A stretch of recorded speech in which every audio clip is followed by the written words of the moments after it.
Hello दोस्तों, नमस्कार। एक बार फिर से स्वागत है आपके अपने यूट्यूब चैनल देव जी के ट्रिक्स में।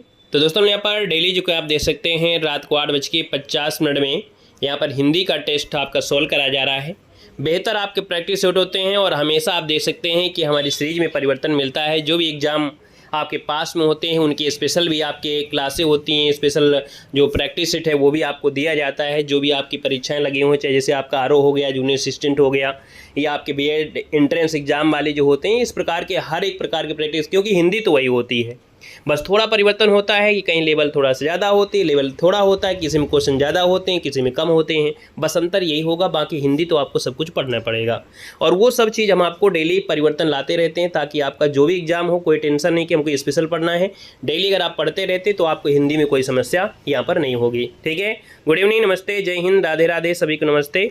और आज हमारी जो रात वाली क्लास होती थी, यानी इस क्लास के जस्ट बाद जो पेड एग्जाम वाली क्लास होती थी, वो आज नहीं हो पाएगी क्योंकि हम थोड़ा सा बाहर आए हुए हैं और जब हम घर पे पहुंच जाएंगे तो फिर है ना तभी क्लास आपको ले पाएंगे। तो कल जो इसकी क्लास के बाद आपकी जो होती है पेट वाली, वो आपकी नहीं होगी। बाकी कल क्लासें आपकी प्रयास करेंगे पूरी आपकी होंगी। ठीक है ना।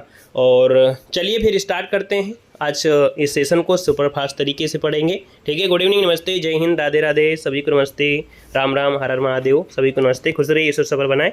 तो चलिए फिर स्टार्ट करते हैं। पहला क्वेश्चन आपसे कह रहा है कि रस के कितने अंग होते हैं, यहाँ पर जवाब देना है। चलिए सभी लोग सेशन को लाइक भी कर दीजिएगा। यहाँ पर जितने लोग यहाँ पर जुड़े हैं सभी लोग सेशन को लाइक भी कर दीजिएगा। ठीक है, चलिए, गुड आफ्टरनून नहीं है भैया, ये समय गुड इवनिंग है। ठीक है, चलिए, रस के कितने अंग होते हैं आपसे पूछा गया है और आप कहेंगे सर रस के देखा जाए तो आपके 4 अंग होते हैं। ये 4 अंग आपके कौन कौन से आपको पढ़ाए गए होंगे, है ना। एक तो स्थायी भाव हो गया, विभाव हो गया, अनुभाव हो गया, संचारी भाव हो गया, है ना। तो आप कहेंगे सर 4 होते हैं, तो ऑप्शन जिसका आ गया है बी नंबर है, यहाँ पर राइट हो जाएगा, याद रखिएगा। आगे बढ़िएगा। क्वेश्चन आपसे अगला पूछा गया है कि काव्य के आस्वादन से जो आनंद प्राप्त होता है उसे क्या कहते हैं, बताना है। चलिए, कह रहा है कि यहाँ पर काव्य के आस्वादन से जो आनंद प्राप्त होता है उसे क्या कहते हैं। तो दोस्तों आप कहेंगे सर इसे रस कहा जाता है। क्या कहते हैं, ये जो आपका आनंद होता है उसको यहाँ पर याद रखिएगा रस कहा जाता है। ऑप्शन आपका डी यहाँ पर राइट हो जाएगा। अगला बताएगा कि निम्नलिखित में से कौन शब्द है जो विदेशी आपका नहीं है। बताना है कि जो विदेशी भाषा से आपका नहीं है, अर्थात यहाँ पर देखा जाए तो आपका कमर विदेशी भाषा से है, कमरा भी आपका है, कमेटी है, लेकिन जो कान दिया गया है कान, ये विदेशी भाषा का नहीं है। यहाँ पर आंसर नंबर आपका डी राइट हो जाएगा, याद रखिएगा। अगला दिया गया है कि शुद्ध वर्तनी बताना है, ऋषि होता है या ऋषि होता है। चलिए बताइएगा, ऋषि होता है या ऋषि होता है। यहाँ पर देखिएगा 54 ऑप्शन दिया गया है, तो आप कहेंगे सर यहाँ पर ऋषि होता है। ऋषि कौन सा, यहाँ पर ये वाला जो ऋषि दिया गया है, ये ऑप्शन आपका राइट हो जाएगा, ऋषि आपका हो जाएगा।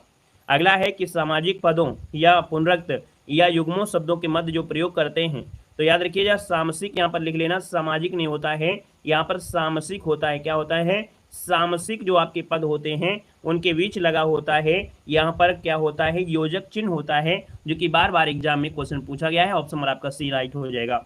अगला है कौन सा शब्द आपका पुरलिंग है। यहाँ पर देखिए 56 नंबर दिया गया है, पुरलिंग आपसे पूछा गया है, तो आप कहेंगे नकेल कैसी है, मुंडेर बटेर कैसी है। यहाँ पर याद रखिएगा अंधेरे में, अंधेरे में जो आपका अंधेरे में दिया गया है वो आपका क्या बनेगा, यह आपका पुरलिंग शब्द हो जाएगा। अगला है कि अर्थ के आधार पर वाक्यों के भेद आपको बताना है। अर्थ के आधार पर, हमने कहा अर्थ के आधार पर आ से अर्थ और आ से आठ, यहाँ पर आंसर डी हो जाएगा। जैसे विधिवाचक, निषेधवाचक, क्रियावाचक, प्रश्नवाचक, विस्मय, संदेह, इच्छा और आपके संकेतवाचक होते हैं। अगला है अभिज्ञ और अनभिज्ञ शब्दयों में जो अर्थ पूछा गया है, आपका आंसर क्या हो जाएगा। देखो अभिज्ञ और अनभिज्ञ, है ना। कभी कभी ये शब्द आपने जरूर सुना होगा कि अभिज्ञ मतलब देखा जाए जो जानकार होता है और अनभिज्ञ मतलब जो जानकार नहीं होता है। तो आप कहेंगे न जानकर, इसका मतलब ऑप्शन नंबर आपका सी वाला यहाँ पर राइट हो जाएगा। अगला क्वेश्चन आपसे दिया गया है कि स्वर संधि के कितने प्रकार होते हैं। स्वर संधि के कितने प्रकार होते हैं, तो आप कहेंगे सर 5 प्रकार होते हैं।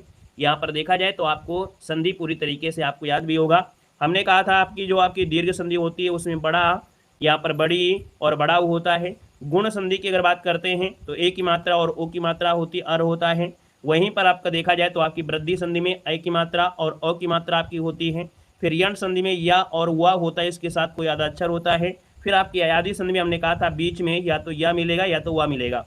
देखिए आपके यहाँ पर देखा जाए तो स्वर संधि आपकी कंप्लीट हो गई, है ना। आगे बढ़िएगा। क्वेश्चन दिया गया है कि वर्ष 2016 का जो साहित्य अकादमी पुरस्कार है किस रचना को दिया गया था। चलिए, जो लोग अच्छे से पढ़ लेते हैं ना, अगर उसको हम रिवीजन करा रहे हैं उनको समझ में आ जाता है तुरंत, हाँ कि सर ने 1 मिनट में सब कुछ सही कर दिया। लेकिन जो लोग नहीं पढ़े होते हैं वो 1 मिनट में रास्ता काट लेते हैं, है ना, कहते हैं अरे सर जी क्या पढ़ाने लगे, सीधा सीधा क्वेश्चन में आंसर लगाइए और आगे बढ़िए। देखो दिया है 2016 का जो साहित्य अकादमी पुरस्कार मिला था वो किस रचना के लिए मिला था। तो यहाँ पर आप कहेंगे सर ये मिला था नासिरा शर्मा को, है ना, किसे मिला था, नासिरा शर्मा मिला है। यहाँ पर आंसर नंबर आपको जो डी दिया गया है यहाँ पर राइट हो जाएगा, नासिरा शर्मा हो जाएगा। यहाँ पर देखो दिया है रचनाकार और रचना का कौन सा युग्म आपका सही नहीं है।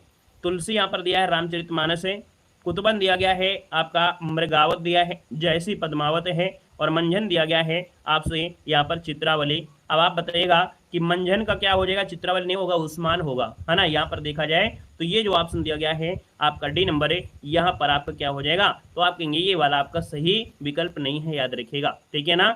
यहाँ पर कहेंगे कि सर मंझन की अगर बात करते हैं तो उस्मान, है ना, क्या हो जाएगा, उस्मान 1000 मतलब ये 22 मतलब काफ़ी समय पहले की बात है। तो आप कहेंगे सर यहाँ पर मंझन का जो आपका हो जाएगा उस्मान बनेगा। अगला दिया गया है कि आंख का अंधा नाम नयन सुख, इस लोकोक्ति का अर्थ आपको चुनना है। चलिए आंख का अंधा नाम नयन सुख में लोकोक्ति का अर्थ पूछा गया है, इसका आंसर क्या हो जाएगा। तो देखो यहाँ पर दिया है गुण के अनुरूप नाम होना नहीं, गुण के विरुद्ध नाम होना, है ना। किसी का नाम धर्मराज है लेकिन काम तो धर्मराज नहीं है, किसी का नाम दानी है लेकिन काम तो दानी का नहीं करता है। इस क्लास में बहुत ऐसे लोग भी हैं, है ना, नाम तो बड़ा अच्छा कर लिए लेकिन उनका यहाँ पर कह सकते हैं कि वो गुण नहीं है। उस्मान क्या है, उस्मान उनकी रचना है, ठीक है, उस्मान उनकी रचना है। गुड इवनिंग भैया। अगला है नीचे नीचे मुहावरे दिए गए हैं, उनके अर्थ आपको बताना है। एक मुहावरा आपको गलत दिया गया है। देखो दिया है अपने पैरों पर खड़ा होना, स्वावलंबी होना, आँच न आने देना, जरा भी कष्ट या दोष न आने देना, आसन डोलना, विचलित ना होना। तो देखो जब आसन डोल रहा है तो विचलित तो होगा ही होगा, ये निगेटिव शब्द जो लगा दिया है यही आपका यहाँ पर क्या हो जाएगा, गलत हो जाएगा, है ना। आसमान टूट पड़ना मतलब गजब का संकट आना, गजब का संकट मतलब हो गया, है ना, कठिन परिस्थिति आना। तो आप कहेंगे सर ऑप्शन नंबर आपका सी यहाँ पर आपका गलत हो जाएगा। यहाँ पर देखिए अगला क्वेश्चन आपसे दिया गया है कि लेन देन, है ना, मिलन और विरह, जड़ चेतन आदि युग्मों के बीच जो विराम चिन्ह आपका दिया गया है वो आपका कौन सा विराम चिन्ह दिया गया है, यहाँ पर बताना है। हाँ, यहाँ पर देखिएगा कि जब लेन देन होता है तो हमने कहा इनके बीच जो आपका लगता है योजक चिन्ह लगता है, योजक चिन्ह जो आप करते हैं तो ऑप्शन नंबर आपका बी यहाँ पर राइट हो जाएगा। और अगला क्वेश्चन यहाँ पर दिया गया है और आपसे क्या कह रहा है, यहाँ पर दिया गया है कि निम्न में से शुद्ध वाक्य आपको पहचानना है। चलिए बताइएगा 65 नंबर में शुद्ध वाक्य आपका कौन सा है। मैं आपका दर्शन करने आया हूँ, तो आप कहेंगे मैं आपके दर्शन करने आया हूँ, ये तो गलत हो गया, यहाँ से ये गलत हो गया। यहाँ पर देखा जाए अगला पॉइंट दिया है इस बात के कहने से, इस बात के कहने में किसी को संकोच ना होगा, इस बात को कहने में, इस बात को कहने में, है ना, किसी को संकोच ना होगा। देखो ये भी आपका गलत हो जा रहा है। मैं अपनी बात के स्पष्टीकरण के लिए तैयार हूँ और ऐसी एक आध बातें देखने में आती हैं, है ना। तो आपको आंसर जो सही लग रहा है वो कौन सही लग रहा है, ये ऑप्शन नंबर आपका देखिए सी नंबर है कि मैं आपकी बात के स्पष्टीकरण के लिए तैयार हूँ। यहाँ पर आंसर आपका सी वाला राइट हो जाएगा। अगला क्वेश्चन यहाँ पर दिया गया है निम्नलिखित में से कौन सा भाववाचक आपको उदाहरण पूछा गया है। यहाँ पर भाववाचक जो आपका इनमें से कौन है 66 नंबर में। मैंने पुस्तक पढ़ी, पुस्तक पढ़ी जाती है, आम खाया जाता है, धूप में चला नहीं जाता है। यहाँ पर देखा जाए तो आपका आंसर इनमें से क्या हो जाएगा। यहाँ पर देखिए इसका जो आंसर आपका दिया है धूप में चला नहीं जाता, है ना, ऑप्शन नंबर का देखिए डी। यहाँ पर देखो चलना क्या है, अकर्मक क्रिया और निगेटिव है। हमने कहा जब अकर्मक के साथ साथ निगेटिव होता है वो आपका हमेशा भाववाच्य होता है, याद रखिएगा, है ना। आगे बढ़िएगा, क्वेश्चन दिया गया है और आपसे यहाँ पर क्या कह रहा है देखिएगा कि राम खाता होगा, ये किस काल का उदाहरण है। राम खाता होगा, इसमें से जो उदाहरण है आपका किसका है आपको बताना है। चलिए यहाँ पर बताना है राम खाता होगा, और होगा शब्द किस में होता है। यहाँ पर कहेंगे सर होगा शब्द जो आपका होता है वह हमेशा किस में लगता है, यहाँ पर बताना है। होगा संदिग्ध में होता है, बिल्कुल सही है। संदिग्ध वो भी क्या है, वर्तमान काल दिया गया है, क्योंकि राम खाता होगा, है ना, अभी भविष्य में तो पहुंच नहीं जाएगा। तो आपका आंसर क्या हो जाएगा, संदिग्ध में आपका बनेगा। और अगला क्वेश्चन है कि किस दृष्टि से, है ना, वर्तनी यहाँ पर शुद्ध दिया गया है, किस शब्द की वर्तनी शुद्ध दी गई है आपसे पूछा गया है। यहाँ पर देखो दिया गया है पृष्ठ, है ना, पृष्ठ होता है, देखो ये गलत दिया गया है। पर्याप्त ये क्या आपका सही दिया गया है, यहाँ पर बताना है। और आपसे यहाँ पर देखो ब्रजभाषा तो बिल्कुल सही लिखा है, यहाँ पर आपकी जो आंसर है बिल्कुल सही है। ब्रजभाषा जो ऑप्शन आ रहा है यहाँ पर आंसर आपका क्या हो जाएगा, राइट आंसर आपका हो जाएगा, याद रखिएगा। बाकी एक बार चेक कर लीजिएगा कि जो पर्याप्त लिखा है, पर्याप्त ये क्या सही लिखा है क्या।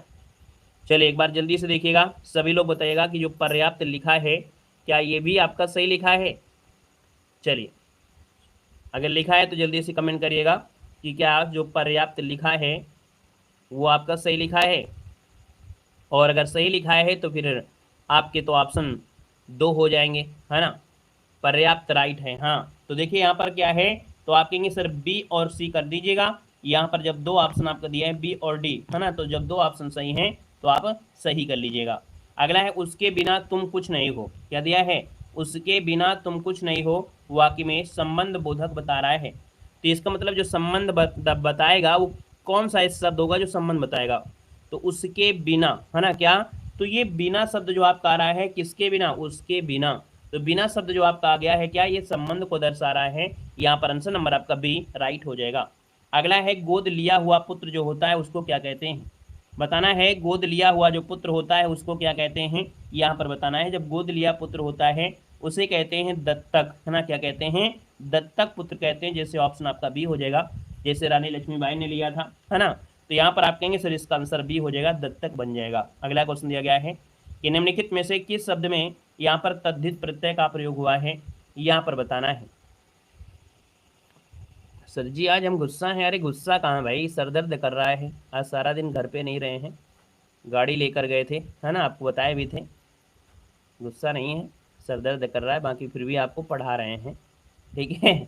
चलिए तद्धित प्रत्यय पूछा गया है 71 नंबर में, और 71 की बात करते हैं तो देखो तद्धित होता क्या है कि जो प्रत्यय होता है अगर वो संज्ञा के साथ या सर्वनाम के साथ या विशेषण के साथ लगती है तो वो होता है तद्धित, और अगर क्रिया के साथ लग जाए तो होता है कृदंत। तो देखो यहाँ पर दिया गया है भिड़ंत क्रिया है, मिलना क्रिया है, लड़ाई भी क्रिया है।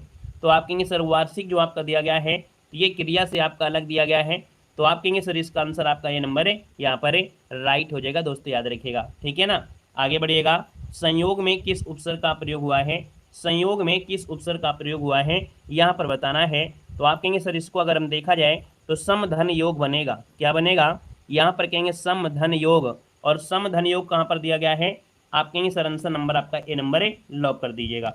अगला है कि कार्यालय आदेश में अधिकारी का जो हस्ताक्षर होता है वो किस स्थान पर आता है, यहाँ पर बताना है। यहाँ पर देखा जाए 73 नंबर में, और 73 की अगर हम बात कर लेते हैं तो आप कहेंगे सर जब भी कोई अधिकारी होता है सिग्नेचर करता है तो वो क्या करता है, यहाँ पर करता है ना, यहाँ पर करता है दाहिनी ओर और नीचे, है ना, दाहिनी ओर नीचे, मतलब नीचे दाहिनी ओर, ऑप्शन नंबर आपका पहला यहाँ पर राइट हो जाएगा। अगला है यहाँ पर अशुद्ध वाक्य बताना है, अगर अशुद्ध ना हो तो शुद्ध बता दीजिएगा, अर्थात डी लगा दीजिएगा। आप यहाँ से इसी वक्त अपने घर चले जाओ, यहाँ पर क्या त्रुटि आपको मिल गई है, और मिल गई है तो एक बार सभी लोग चेक करके बताइएगा जल्दी जल्दी। आप यहाँ से इसी वक्त, है ना, अपने घर चले जाओ, क्या त्रुटि आपको मिल रही है, अगर मिल रही है तो ये बताइएगा क्या त्रुटि आपको मिल रही है। आप यहाँ से इसी वक्त, है ना, अपने चले जाओ, तो अपने चले जाओ, ठीक है। यहाँ पर है अपने घर चले जाओ, क्या बोले, अपने घर तो सही लग रहा है, अपने घर तो सही है। आप यहाँ से इसी वक्त अपने घर चले जाओ, कोई बात नहीं है, जाओ या जाइए कोई दिक्कत नहीं है ना। याद रखिए अगर आप जाइए लगा रहे हैं या जाओ लगा रहे हैं तो भी कोई दिक्कत नहीं है, दोनों शब्दों को हम कह सकते हैं, इसमें सम्मानपूर्वक आपका होगा, कोई दिक्कत इसमें नहीं है। कि अगर आप चले जाओ, अगर किसी को होते हैं कोई बुरा शब्द नहीं लग रहा है कि आप इसी वक्त अपने घर चले जाओ, ठीक है। याद रखिएगा इसके हिसाब से तो आपका आंसर आपका डी हो जाएगा, इसमें कौन बनेगा, डी नंबर आपका बनेगा, ठीक है। किसी व्यक्ति को अगर बोलोगे आप चले जाओ, हमको आपसे बात नहीं करना है, आप चले जाइए, दोनों में कोई सम्मान आपका बराबर हो जाएगा। अगर यहाँ पर और कोई शब्द आपका होता तो भी इसके साथ नहीं होता, ये दोनों ही शब्द आपको इज्जत वाले ही हैं, ठीक है, ना इज्जत वाले नहीं है इसमें। चलिए आगे दिया गया है कि उसकी तबीयत, उसकी खराब स्थिति को देखकर मुझे दुख और क्षोभ हुए, ये देखिए आपका गलत दिया है। तो आप कहेंगे सर यहाँ पर जो आपका दिया है हुए, ये आपका गलत हो जाएगा, क्योंकि उसकी खराब स्थिति को देखकर मुझे दुख और क्षोभ हुआ, यहाँ पर आंसर आपका सिंगल वर्ड दिया है, अर्थात इसका आंसर क्या हो जाएगा, यहाँ पर ये गड़बड़ी है। कह रहा है तद्भव शब्द आपका कौन सा है 76 नंबर में, जो तद्भव शब्द दिया गया है वो आपका इनमें से कौन सा है। आप कहेंगे सर यहाँ पर देखा जाए तो गोपाल है ना, गोत्र, गोधूम दिया है। यहाँ पर देखो गाय दिया गया है, क्या यहाँ पर जो गाय दिया है तो आपका आंसर इनमें से क्या हो जाएगा, तो आप कहेंगे सर जी ऑप्शन नंबर आपका डी हो जाएगा। गाय जो दिया गया है ये क्या है, आपका तद्भव है ना। और आपने बताया था कि भैया गाय का अगर होता है, जैसे गाय होता है, गौवे होता है या के बनते हैं। अगला है डोंगा, कैसा शब्द है डोंगा, ये डोंगा शब्द आपने सुना होगा कभी ना कभी, क्षेत्रीय भाषा में हम लोग अपने हिसाब से बोल देते हैं डोंगा। यहाँ पर देखिए इसका आंसर आपका ये है सी नंबर, जो आपका देशज है ना। ये क्या है, ये आपका देशज शब्द आपका है। अगला है वह घर जितना अच्छा था उतना भी वह घर जितना अच्छा यह भी, है ना, वह घर जितना अच्छा था यह भी उतना अच्छा है। वाक्य में जितना अच्छा था ये किस प्रकार का उपवाक्य है, ये पूछा गया। तो देखिए 78 दिया गया है, और 78 की अगर हम बात करते हैं तो जितना शब्द से स्टार्ट है, मतलब ये आपका विशेषण उपवाक्य के साथ यहाँ पर आपका राइट हो जाएगा। ठीक है ना, क्लियर है। दिया गया है निम्न में से कौन शब्द आपका स्त्रीलिंग है, चलिए यहाँ पर बताना है। 79 दिया गया है, और 79 की बात करते हैं तो यहाँ पर देखो दिया है चप्पल दिया है, चंद्रमा है, चिकित्सा है, और आपका चम्मच दिया गया है। हाँ ये क्वेश्चन आपका हुआ था, बाकी ये रिपीट इसी के साथ हुआ है, लेकिन ये न सोचिएगा कि नहीं बिल्कुल आपका वही मॉडल पेपर उठा दिया गया है। यहाँ पर देखो चप्पल कैसी है ना, चंद्रमा कैसा है, चम्मच कैसी है, ये चम्मच कैसा है, चम्मच कैसा है, चिकित्सा कैसी है, यह चिकित्सा कैसा है, यहाँ पर बताना है। तो यहाँ पर देखा जाए तो देखो चप्पल तो आपका सही दिया है, चप्पल कैसी है, चप्पल कैसा है। हाँ इस क्वेश्चन में थोड़ा डाउट भी था। यहाँ पर देखो चप्पल कैसे हैं, यहाँ पर चंद्रमा, ये भी आपका नहीं होगा। अब यहाँ पर देखा जाए चिकित्सा और चम्मच की अगर बात कर लेते हैं, चिकित्सा जरूरी नहीं कि चप्पल कैसे हैं, ये भी तो चप्पल दिखा दो, चप्पल अच्छे नहीं हैं ये भी तो कह देते हो, जरूरी नहीं है कि आपका इसमें आएगा। ठीक है ना, यहाँ पर देखा जाए 79 में तो ऑप्शन नंबर यहाँ पर देखो, अगर चिकित्सा कैसी है, ये चिकित्सा सही है, इसका आंसर आपका सी तो आपका सही है। बाकी यहाँ पर जो चम्मच दिया गया है तो चम्मच भी आपका क्या आएगा इसमें, तो इसका आपका सी और डी आपका इसमें आपका बनेगा। ठीक है, बाकी शुद्ध तो आपका चिकित्सा है, याद रखिएगा।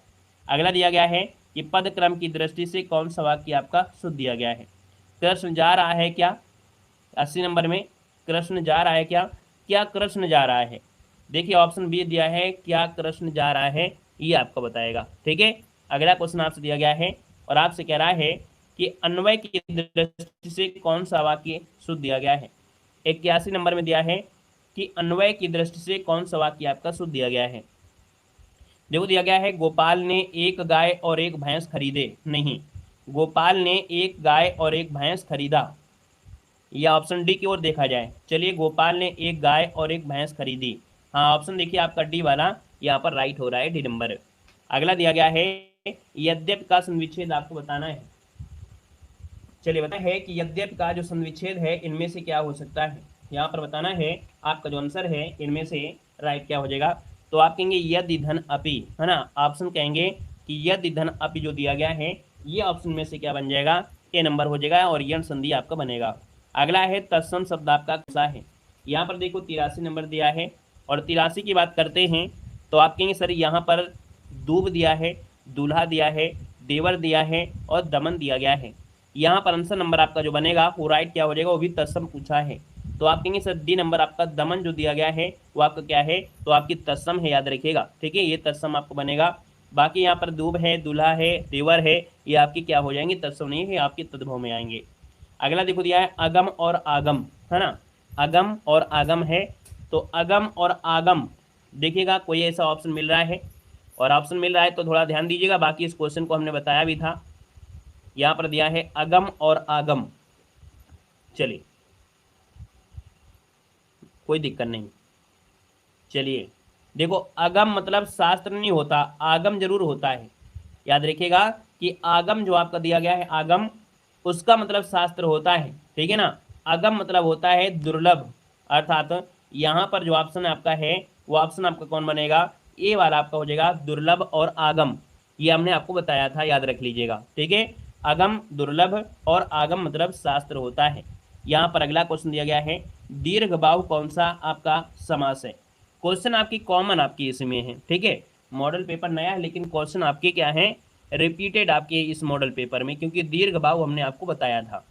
लगभग 4-5 क्वेश्चन आपके हैं, ये आपको मिल रहे हैं। यहाँ पर देखो 85 नंबर दिया है, और 85 की बात करते हैं तो दीर्घ बाहु अर्थात जिनकी भुजाएं क्या हैं, लंबी हैं।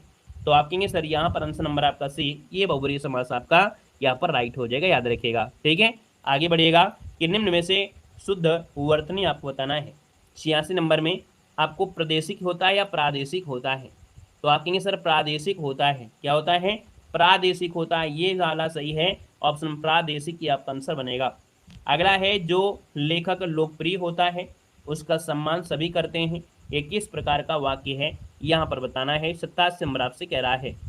तो आप कहेंगे सर यहाँ पर देखा जाए तो आप कहेंगे जो है ना दिया गया है ना, तो आप कहेंगे जो शब्द दिया है अर्थात ये मिश्र वाक्य में बनेगा, ऑप्शन नंबर आपका ए बन जाएगा। अगला है हेम किसका पर्यायवाची होता है।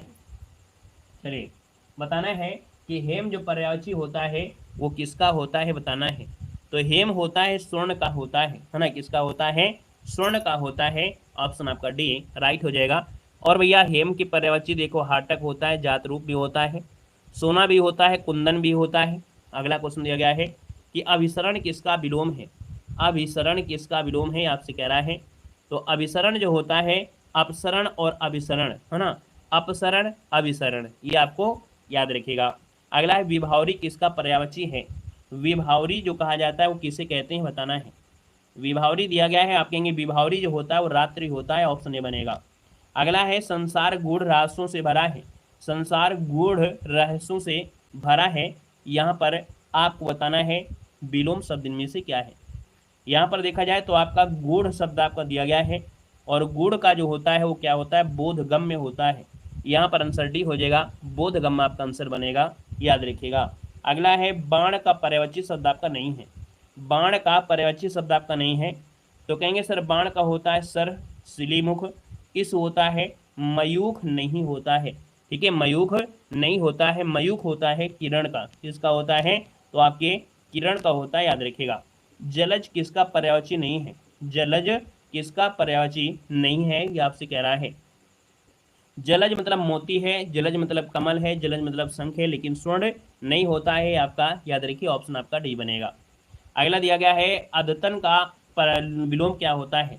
यहाँ पर जैसे आपका हो गया अद्यतन है ना, यहाँ पर 94 नंबर है, तो आप कहेंगे सर अद्यतन मतलब जो आपका नया होता है ना, आधुनिक होता है, तो आधुनिक का हो जाएगा पुरातन बनेगा, ऑप्शन डी। आकाश का पर्यायवाची क्या होता है, आकाश का पर्यायवाची होता है क्या, तो आप कहेंगे सर आकाश का पर्यायवाची व्योम होता है, व्योम की अगर बात करते हैं तो ऑप्शन क्या बनेगा, यहाँ पर आंसर आपका सी हो जाएगा, है ना। यहाँ पर आगे बढ़ते हैं, क्वेश्चन आपसे अगला पूछा गया है, और आपसे कह रहा है यहाँ पर क्वेश्चन कि श्यामू पतंग के लिए बहुत उत्कंठित था, है ना। वाक्य में जो आपका श्यामू है और ये पतंग है आपके हैं क्या, ये जो श्यामू है और पतंग है आपके हैं क्या, तो संज्ञा है, किसी का नाम है, किसी का वस्तु है, तो ये क्या होते हैं, संज्ञा होती है, ऑप्शन ए नंबर राइट हो जाएगा। अगला है कि यह वह इसमें उसने तथा तुम ये कैसे शब्द आपके हैं, यहाँ पर बताना है। यहाँ पर जो शब्द आपके दिए गए हैं ये सब क्या है, तो यह वह ये सब क्या होते हैं, सर्वनाम होते हैं, क्या होते हैं, सर्वनाम होते हैं। अगला है श्याम धीरे धीरे चलता है, ये धीरे धीरे शब्द जो आपका दिया गया है वो आपका है क्या, तो यहाँ पर ये है क्रिया विशेषण, क्या हो जाएगा, क्रिया विशेषण हो जाएगा। और अगला है रचना की दृष्टि क्रिया के कितने भेद होते हैं।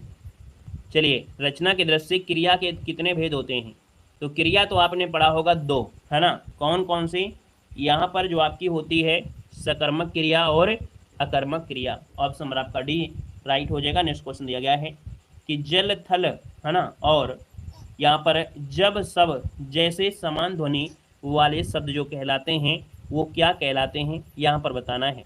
तो देखो जल थल जब सब ये समान ध्वनि वाले शब्द हैं, समानार्थी विलोम तुकांत या समभिन्नार्थक शब्द आपके हैं। बाकी ये क्वेश्चन हमने आपको इस प्रकार के समझाया भी है, बताया भी है, बाकी आप लोगों से गलती हो रही है तो अब उसमें हम क्या कह सकते हैं। 2-3 मॉडल पेपर आपको ऐसे मिले हैं जिनमें से ऐसे शब्द आपको मिले हैं। यहाँ पर देखो अगर आप समानार्थी लगा रहे हैं तो थोड़ा दिमाग लगाइएगा, क्योंकि ओल्ड स्टूडेंट होकर अगर आपसे गलती होती हैं थोड़ा ध्यान दीजिएगा। जल और थल क्या ये समानार्थी हैं, बताइए क्या ये समानार्थी हैं। अगर समभिन्नार्थक भी लगा रहे हैं क्या ये सही है, क्या ये समानार्थी आपके होंगे, हो सकते हैं, कैसे हो सकते हैं? ये तो विलोम आपके दिए गए हैं। यहाँ पर देखो दिया गया है विलोम भी आपका जल थल दिया है, तो जब और सब दिया है, तो यहाँ से इसको भी हटा दिया। अगर एक आप लगा रहे हैं तो दूसरा भी ध्यान दीजिएगा। यहाँ पर है आपका तुकांत है, क्या है? तुकांत है। तुकांत मतलब हो गया है जल थल जब सब, अर्थात लास्ट के जो अक्षर होते हैं कॉमन, ये करते हैं क्या? तुकांत मिलाते हैं। क्या करते हैं? ये तुकांत मिलाते हैं। तो आप कहेंगे सर ये आंसर आपका सी हो जाएगा, तुकांत हो जाएगा, राइट आंसर बनेगा। ठीक है ना? तो इस प्रकार से इसमें क्वेश्चन आपके पूछे गए थे और इस प्रकार से ये टेस्ट पेपर भी आपका कंप्लीट होता है। बाकी वीडियो कैसा लगा एक बार सभी लोग वीडियो को लाइक भी कर दीजिएगा, ठीक है, और नए हैं तो चैनल को सब्सक्राइब भी कर लीजिएगा, ठीक है।